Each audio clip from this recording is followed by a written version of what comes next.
Welcome. Today, we're diving into A Revolution in Color, The World of John Singleton Copley by Jane Kamensky. We'll be walking through a summary of the book and breaking down the biggest key takeaways. Jane Kamensky paints an absolutely vivid portrait of an artist caught right between two worlds. John Singleton Copley, who lived from 1738 to 1815, had to navigate this razor-thin line between revolution and loyalty. We're talking colonial Boston on one side and imperial London on the other, all while constantly balancing the demands of commerce and art. As you'll see, Kamensky shows us how Copley's brush didn't just paint faces, it captured the very real anxieties of the British Empire right alongside the fierce ambitions of a rising American elite. Let's start with Chapter 1, Origins in Boston. Copley was born in Boston to Irish immigrants, and he grew up in a city completely defined by trade, religion, and some seriously brewing political ferment. He didn't just stumble into art, though. He was introduced to artistic techniques by his stepfather, Pierre Pelham, who was an engraver, while his mother actually ran a tobacco shop. His early portraits reveal this totally precocious talent. He had a sharp eye for realism, incredible attention to material detail, and a deep fascination with the varied textures of colonial life. Boston's mercantile elite recognized this skill pretty quickly, and they started commissioning portraits that basically doubled as powerful status symbols. Moving on to Chapter 2, Painting Boston's Elite. So who was he painting? Well, his sitters included artisans like Paul Revere, wealthy merchants like John Hancock, and the influential clergy who were really shaping Boston's intellectual scene. These portraits were essentially visual arguments about identity. For instance, he depicted Revere holding the actual tools of his trade, and Hancock surrounded by blatant symbols of his massive wealth.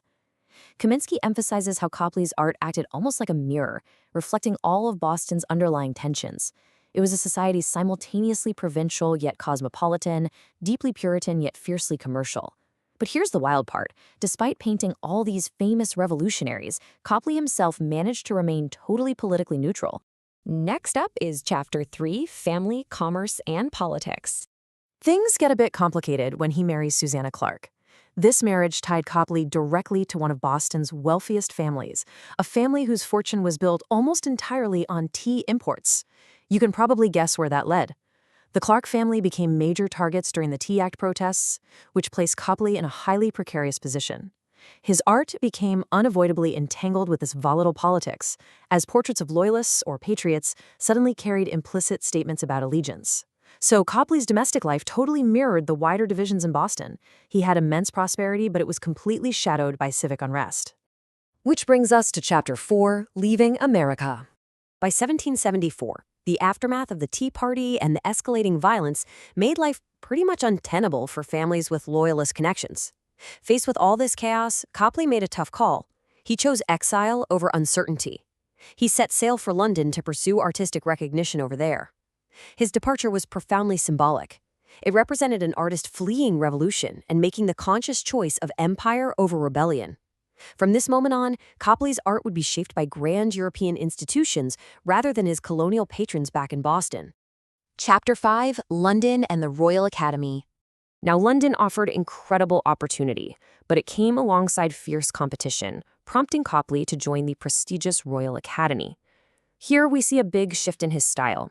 He moved away from intimate likenesses to create grand canvases depicting imperial battles and epic biblical scenes. Works like The Death of Major Pierson dramatically showcased British heroism, firmly aligning Copley with imperial narratives.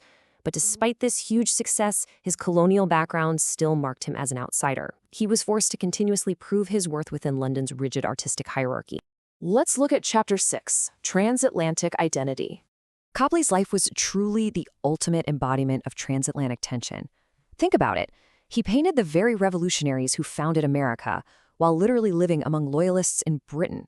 His body of work reflected a real admiration for his American sitters, while simultaneously displaying strict loyalty to his British patrons. Kamensky highlights this brilliantly by describing Copley's canvases as sites of negotiation between empire and colony, tradition and innovation. Crazy enough, he never actually returned to America, yet those early portraits remain absolutely central to American cultural memory today. And finally, Chapter 7, Legacy and Later Years. As Copley grew older, he turned increasingly toward religious and historical subjects. Sadly, his final decades were pretty tough, marked by financial struggles, rising family tensions, and a waning reputation compared to contemporaries like Joshua Reynolds. When he died in 1815, he was largely forgotten in London.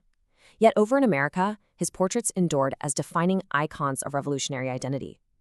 Kamensky closes the book by situating Copley as an eternal paradox. He was both an insider and an outsider, whose art perfectly captured the deep ambiguities of both revolution and empire. Let's wrap things up with the core themes and insights. First is neutrality and ambition. Copley's refusal to take sides politically shines a light on the precarious life of colonial artists who had to rely on patrons from all sides just to survive. Second is art as history. His portraits aren't just beautiful, they are absolutely crucial historical documents, revealing exactly how influential individuals wanted to be remembered by the future. And third, transatlantic tensions. His life story serves as the perfect lens for viewing the complex cultural and political entanglements of the 18th century Atlantic world. And finally, commerce and culture. His career shows us, without a doubt, how art was completely inseparable from trade, family alliances, and political upheaval. It makes you wonder, though, did Copley make the right choice by leaving America behind for the allure of the empire, or did he sacrifice his true home for a legacy that nearly forgot him? It's definitely something to chew on. Thanks for joining us for this deep dive into Kamensky's work.